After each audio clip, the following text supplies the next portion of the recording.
যারা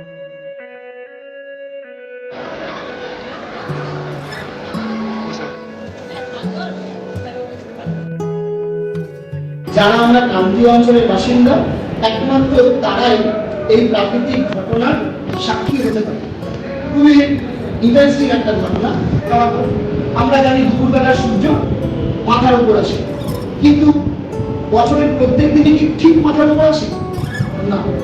কেন?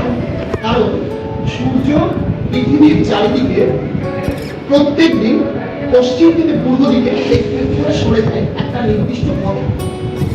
আসলে সূর্য সরে না, আসলে পৃথিবী সূর্যের চারিদিকে এক বছরে এক পাক ঘুরে এবং তার মেরুরেখা ৩.৫ ডিগ্রি কোণ করে হেলে আছে। আমরা গ্লোবে দেখতে পাচ্ছি একটু হেলে আছে।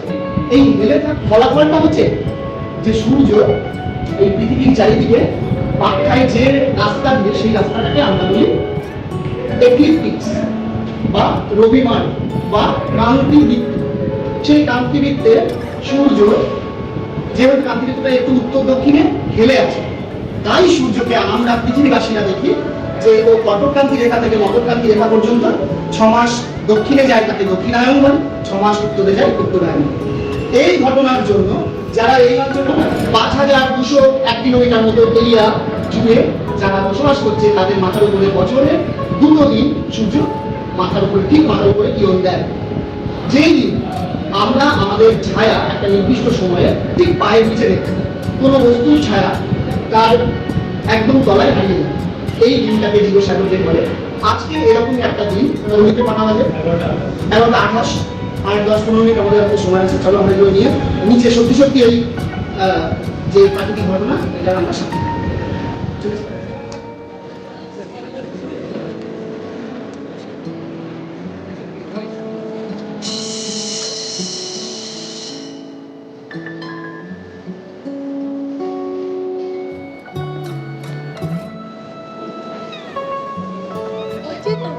গত 8ই জুন আমরা জিরো শ্যাডোতে পেয়েছিলাম শ্যামনগর অঞ্চলে। আজকে আবার 4ঠা জুলাই 11:41 বাজে এই মুহূর্তে। সেই কারণ সূর্য ঠিক মাথার উপরে আছে, যে দিনটাকে আমরা জিরো শ্যাডো ডে বলি।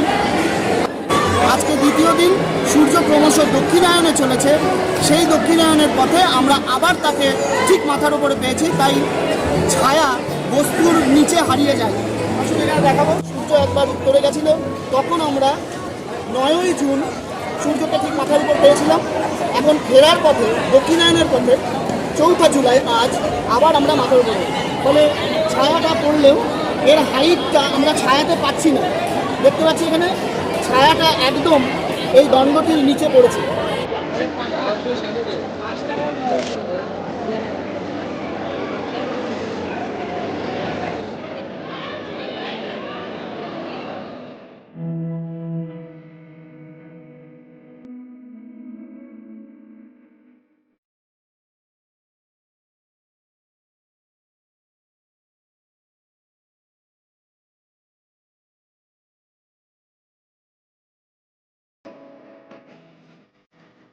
এসে